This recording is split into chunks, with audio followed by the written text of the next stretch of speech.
بسم اللہ الرحمن الرحیم۔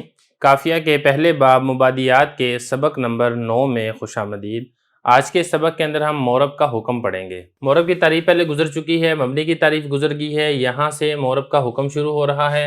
عبارت آپ دیکھ لیں، ترجمہ کریں گے، تشریح کریں گے اور اس سے متعلقہ جو بات ہوگی وہ ہم انشاءاللہ ایک ایک کر کے ڈسکس کریں گے۔ وَحُکْمُهُ أَن يَخْتَلِفَ آخِرُهُ بِاخْتِلَافِ الْعَوَامِلِ لَفْظًا أَوْ تَقْدِيرًا۔ اور مورب کا حکم یہ ہے کہ اس کا آخر مختلف ہو جاتا ہے عوامل کے مختلف ہونے کی وجہ سے، لفظاً ہو یا پھر تقدیراً ہو۔ عبارت پڑھ دی ہے، ترجمہ کر دیا ہے، اب اس کی تشریح دیکھ لیں۔ دیکھیں، مورب کی تعریف پیچھے گزر چکی ہے، یہاں سے مورب کا حکم بیان کیا جا رہا ہے۔ مورب کا حکم بالکل لفظوں سے ظاہر ہے کہ مورب کا حکم یہ ہے کہ اس کے آخر میں تبدیلی آ جاتی ہے۔ جو مورب کا آخر ہے، یعنی جو لفظ ہے، جو اسم ہے، مورب ہے، اس کا جو آخری حرف ہے اس میں تبدیلی آتی ہے۔ کیسے تبدیلی آتی ہے؟ یا تو وہ تبدیلی ہوگی لفظاً یا پھر وہ تبدیلی ہوگی تقدیراً۔ یہ لفظاً اور تقدیراً پر ہم آگے چل کے بات کریں گے۔ یہاں پر آپ صرف اتنا سمجھیں کہ عامل کے مختلف ہونے کی وجہ سے تبدیلی آتی ہے۔ اگر عامل رافع ہے تو آخر میں رفع آ جائے گا، اگر عامل ناصب ہے تو آخر میں نصب آ جائے گا، اگر عامل جار ہے تو آخر میں جر آ جائے گا۔ یہ تین طرح کی تبدیلی ہے جو کہ مورب کے آخر میں آتی ہے، اور تین ہی قسم کے عوامل ہیں جو کہ یہاں پہ لکھے ہوئے آپ کو نظر آ رہے ہیں۔ عامل ہے، رافع ہے، ناصب ہے اور جار ہے۔ یہ تین مختلف عوامل ہیں، اور جو تبدیلی ہے، تبدیلی بھی تین قسم کی ہوتی ہے، ایک رفع، دوسری نصب اور تیسری جر۔ یہ تو ہو گیا مسئلہ کتاب کی حد تک۔ اب یہاں پہ ایک اعتراض ہوتا ہے، وہ آپ اعتراض بھی دیکھ لیں۔ اعتراض یہاں پر یہ ہوتا ہے کہ عوامل، عبارت میں ہے کہ عوامل کے مختلف ہونے کی وجہ سے اس کے آخر میں تبدیلی آتی ہے۔ اب یہ عوامل، یہ عامل کی جمع ہے اور منتہی الجموع کا صیغہ ہے، اور منتہی الجموع کے بارے میں قاعدہ اور اصول یہ ہے کہ اس کے کم از کم 3 افراد ہونے یہ ضروری ہیں۔ تو ترجمہ اور مطلب یہ بنے گا کہ مورب کے آخر میں تبدیلی تب آئے گی جب کہ اس پر 3 عامل داخل ہوں۔ اگر ایک عامل داخل ہے یا 2 عامل داخل ہیں تو پھر تبدیلی نہیں آئے گی، جبکہ حقیقت کے اندر ایسا نہیں ہے، کیونکہ جو عامل ہے وہ بیک وقت 3 عامل تو داخل نہیں ہوتے، بلکہ ایک وقت میں ایک عامل آتا ہے، یا تو عامل رافع آئے گا، یا عامل ناصب آئے گا، یا عامل جار آئے گا۔ تو پھر عوامل جمع کا صیغہ لے کر آنا یہ کیسے درست ہو سکتا ہے؟ یہ اعتراض ہے۔ اب اس کا آپ جواب دیکھ لیں۔ دیکھیں، اس کا جواب یہ ہے کہ جو العوامل ہے، یہ عوامل کے شروع میں الف لام داخل ہے۔ اس الف لام جنسی ہے یہ، اور اس الف لام جنسی نے جمع کو جمعیت کے معنی سے خالی کر دیا ہے۔ اب اس میں جمع والا معنی ہے ہی نہیں ہے، اب اس کا معنی صرف اور صرف یہ ہے کہ جس پر عامل کے مختلف ہونے کی وجہ سے اس کا آخر تبدیل ہو جائے، اسی کو مورب کہتے ہیں۔ تو یہ خلاصہ جواب کا یہ نکلا کہ اس عوامل کے اوپر جو الف لام داخل ہے، اس الف لام نے آ کے عوامل سے جمعیت کے معنی کو خارج کر دیا ہے، اور اس میں صرف مفرد کا معنی باقی رہ گیا ہے۔ یہ تو ہوگی بات عوامل کی۔ اچھا، یہاں سے آپ ایک فائدہ اور ملاحظہ کر لیں۔ دیکھیں، یہ جو کہا نا کہ عوامل کے بدلنے سے اس کا عمل مختلف ہوتا ہے، اس میں نوعیت کا مختلف ہونا مراد نہیں ہے۔ بہت سارے عوامل ایسے ہیں کہ نوعیت ان کی مختلف ہوتی ہے لیکن عمل ان کا ایک ہوتا ہے، بلکہ یہاں سے عمل میں مختلف ہونا مراد ہے۔ نوعیت کا مختلف ہونا کیسے؟ نوعیت کا مختلف ہونا ایسے ہے جیسے مثال کے طور پر ضرب زید عمرن۔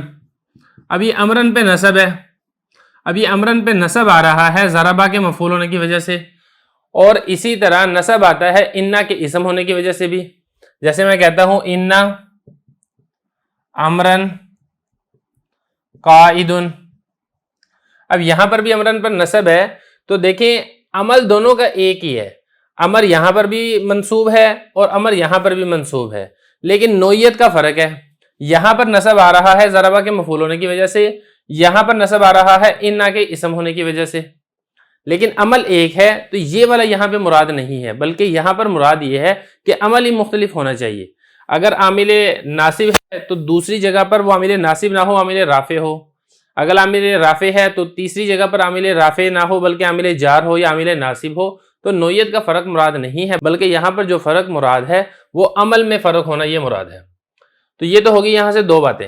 ایک ہم نے اس پورے مطلب کی تشریح ہم نے پڑھ لی ہے، دوسرا عوامل کے اوپر اعتراض ہوا، ہم نے اس اعتراض کا جواب دے دیا، اور تیسرا ہم نے یہاں پہ یہ پڑھ لیا کہ عوامل سے مراد نوعیت کا اختلاف مراد نہیں ہے، بلکہ عمل کا مختلف ہونا یہ مراد ہے۔ اب آخری چیز جو اس سبق سے متعلقہ ہے وہ ہے لفظاً او تقدیراً۔ اس کا کیا مطلب ہے؟ دیکھیں جو مورب کے آخر میں تبدیلی ہوتی ہے یا تو لفظی طور پر تبدیلی ہوتی ہے یا پھر یہ تقدیری طور پر تبدیلی ہوتی ہے۔ پہلے ہم لفظی طور پر تقدیری کو دیکھ لیتے ہیں۔ جو لفظی طور پر تبدیلی ہے یعنی لفظ کے اندر تبدیلی ہوتی ہے، اس کی پھر دو قسمیں ہیں۔ اس کی ایک قسم ہے تقدیری لفظی بالحرف اور دوسری قسم ہے لفظی بالحرکت۔ یہ دو تبدیلیاں ہوتی ہیں۔ لفظی بالحرف کی مثال کیسے ہے؟ جیسے جاء ابوکا، رأیت اباکا،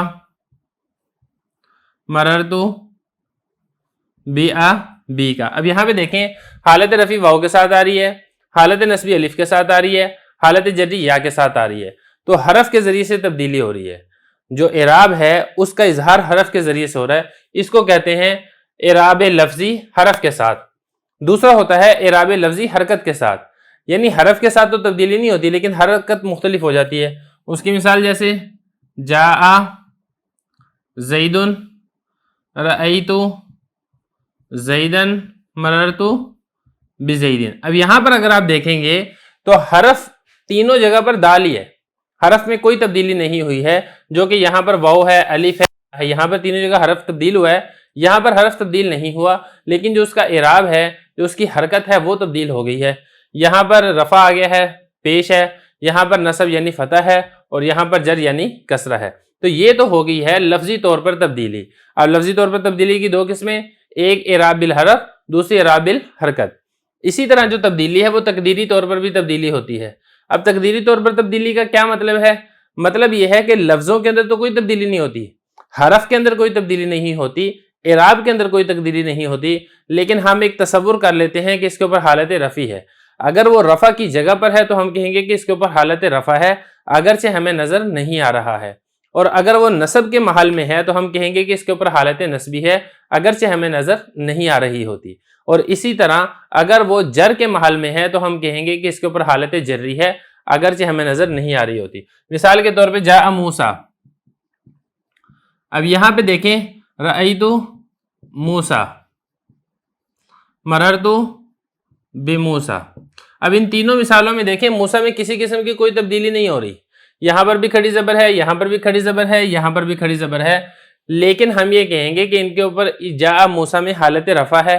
حالت رفع کیوں ہے؟ کیونکہ یہ رفع کی جگہ میں ہے، جاء کا یہ فاعل واقع ہو رہا ہے، اور رأیت موسیٰ میں موسیٰ پر نصب ہے کیونکہ یہ رأیت کا مفعول واقع ہو رہا ہے۔